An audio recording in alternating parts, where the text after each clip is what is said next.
Bismillahirrahmanirrahim. Kadang-kadang kita sering dengar orang kata orang tabligh ni mereka ni tolak politik. Jadi apa yang saya faham sebenarnya, orang tabligh mereka tolak politik tu politik kepartian.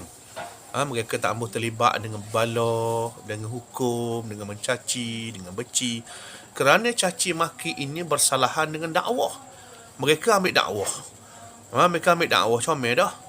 Tapi kalau mereka masuk ke politik, ke partian ni, mereka jadi balah dengan orang. Tapi kalau mereka mampu untuk tak balah, moleklah mereka masuk. Orang tabligh pun molek masuk politik kepartian kalau mereka mampu. Tapi oleh kerana mereka rasa mereka tak mampu. Dan mereka rasa maknanya bahaya kalau masuk dengan dakwah, dia rosak dakwah mereka. Adapun orang tabligh, dia tak tolak politik kenegaraan. Hak mereka tolak kepartian setelah mereka melihat kita ni kadang-kadang duduk balah. Balah siapa maknanya pula memula benci-membenci. Jadi politik kenegaraan orang tabligh ia tak tolak. Sebab tu orang tabligh ada dengan kerja kerajaan.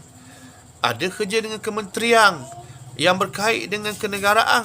Maknanya orang tabligh mereka tak tolak politik kenegaraan. Jadi kadang-kadang kita silap. Kita berak orang tabligh ni mereka ni tolak politik. Sedang politik ada dalam Islam kita kata. Jadi sebenarnya silap kita faham. Jadi mereka ni tolak politik kepartian. Hak parti ni tolak. Mungkin mereka tak mampu.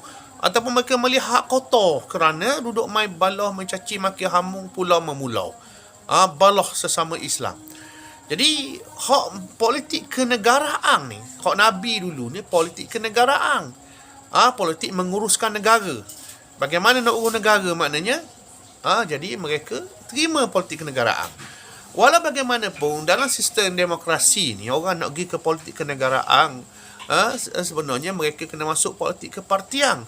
Tapi bukan semua, tapi kena ada lah, maknanya politik kepartian tu kena ada dalam demokrasi barat ni. Tapi walaupun orang tabligh tak masuk dalam politik kepartian, ia boleh masuk ke politik kenegaraan.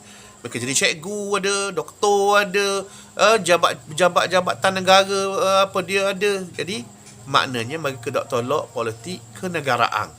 Yang mereka tolak ialah politik kepartian. Dah salah ke masuk politik kepartian? Tak salah kalau mereka buat comel. Kalau mereka berlakon adil, tak salah. Buat molek, buat contoh yang baik, tidak maki hamung, tidak caci, tidak hukum orang, tidak beci korang, tak buat pecah belah. Molek, masuklah. Masuk. Buat dengan berlawang secara silmi, secara akhlak, secara hujah, secara damai. Molek lah. Molek. Tapi tak masuk pun tak salah. Tapi masuk pun molek. Kalau dia mampu melaksanakan dengan adil, comel lah. Adapun politik kenegaraan ni, semua terlibat. Orang masuk politik kepartian pun terlibat. Kadang-kadang orang tak masuk ke politik kepartian pun terlibat juga maknanya. Jadi sebab tu kita kena faham lah.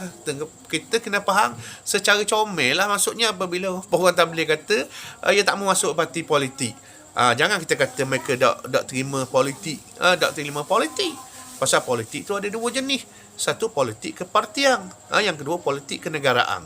Yang saya faham orang tabligh ni dia tak terima politik kepartian. Kerana banyak mereka lihat ni pecah belah, caci maki, maki hamung. Jadi kita nak masuk tak salah lah, tapi kita kena jaga, bahkan wajib kita jaga akhlak. Wajib kita jaga sikap damai kita dalam bermasyarakat. Wallahu a'lam.